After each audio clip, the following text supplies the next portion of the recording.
Caminho, verdade e vida. Capítulo 43. Consultas.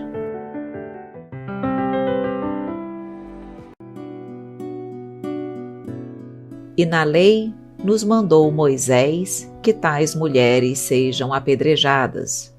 Tu, pois, que dizes? Evangelho de João, capítulo 8, versículo 5. Várias vezes, o espírito de má-fé cercou o mestre, com interrogações, aguardando determinadas respostas pelas quais o ridicularizasse. A palavra dele, porém, era sempre firme, incontestável, cheia de sabor divino. Referimo-nos ao fato para considerar que semelhantes anotações convidam o discípulo a consultar sempre a sabedoria, o gesto e o exemplo do Mestre.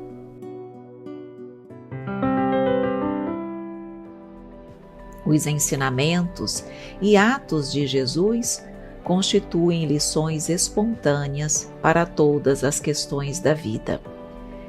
E aqui, quando nós refletimos sobre as considerações que Emmanuel nos traz, nós percebemos que, de fato, se tivéssemos o cuidado de seguir o exemplo de Jesus, nós nos furtaríamos a muitos problemas e dificuldades, porque poucas vezes guardamos tempo para refletir, para buscar a sabedoria, o conselho de outras pessoas, a reflexão sobre o exemplo de Jesus, como Jesus faria, o que Jesus diria, como Jesus pensaria diante de determinadas situações que nós vivenciamos no dia a dia. Jesus sempre tinha resposta para tudo, mesmo diante de inúmeras interrogações, de questionamentos, de situações onde muitos queriam ridicularizá-lo. Ele, de forma firme, com sabedoria, a tudo conseguia responder e ensinar. Por que isso era possível? Claro que ele já tinha conhecimento, ele já tinha sabedoria, ele já tinha pureza, mas ele buscava orientação nas leis de Deus. Ele embasava todas as suas respostas na lei do Pai, na lei de justiça, de amor e de caridade. Se nós fizermos isso, se nós buscarmos Deus e buscarmos a compreensão e a vivência das suas leis, nós também conseguiremos nos furtar a muitas dificuldades. Nós precisamos, então, fazer como Jesus fez. Os ensinamentos dele, os atos dele, são lições para todas as questões da vida.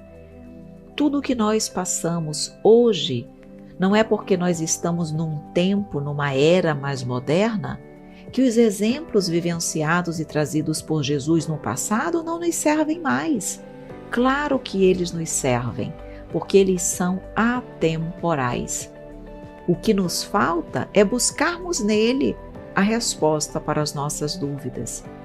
Diante das situações e dos enfrentamentos da vida, vamos fazer como foi feito na época que Jesus aqui estava, quando perguntavam a ele: Tu, pois, que dizes? Perguntemos: Tu, pois, mestre, que dizes desta situação que eu me encontro? Qual a orientação que tu me darias? Como tu agirias, Senhor, para que eu também possa pautar a minha vida na conduta do bem? Emmanuel, ainda, trazendo outras elucidações, nos diz: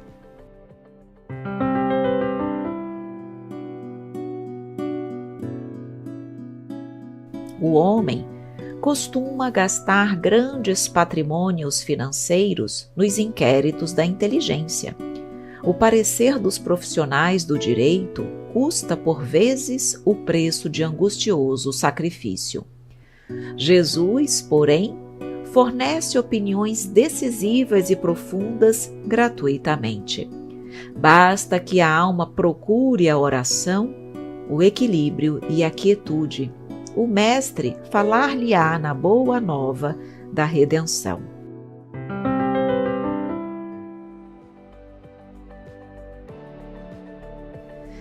Vejam então aqui o caminho e a orientação que Emmanuel nos diz e nos traz, dizendo: busque na oração, no equilíbrio e na quietude da tua alma, a palavra do Mestre.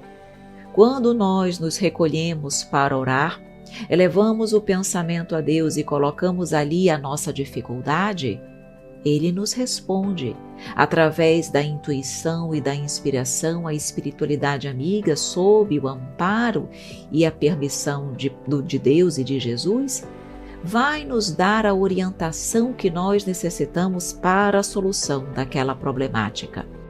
Como ele diz, nós não precisamos muitas vezes recorrer a profissionais do direito, gastar patrimônios nos inquéritos da inteligência. Basta nós recorrermos às opiniões decisivas e profundas do Mestre, que nos foram dadas gratuitamente, que estão aí, à nossa disposição, para o tempo que nós as buscarmos. Mas será que nós fazemos isso?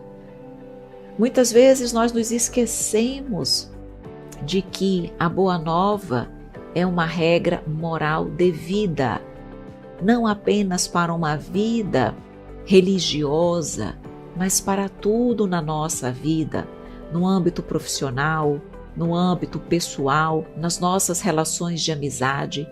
Tudo deve ser pautado pelas leis de Deus e pelo exemplo que o Mestre nos proporcionou. Então ele já diz aqui: põe a tua alma em silêncio, que ela procure a oração, o equilíbrio, a quietude, e o Mestre vai falar contigo e vai te dar a solução e o caminho que tu necessitas. E por fim, Emmanuel nos diz: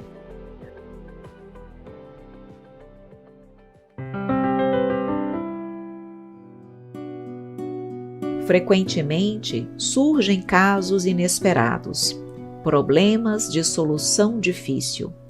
Não ignora o homem o que os costumes e as tradições mandam resolver de certo modo. No entanto, é indispensável que o aprendiz do Evangelho pergunte no santuário do coração: tu, porém, Mestre, que me dizes a isto? E a resposta não se fará esperar, como divina luz no grande silêncio.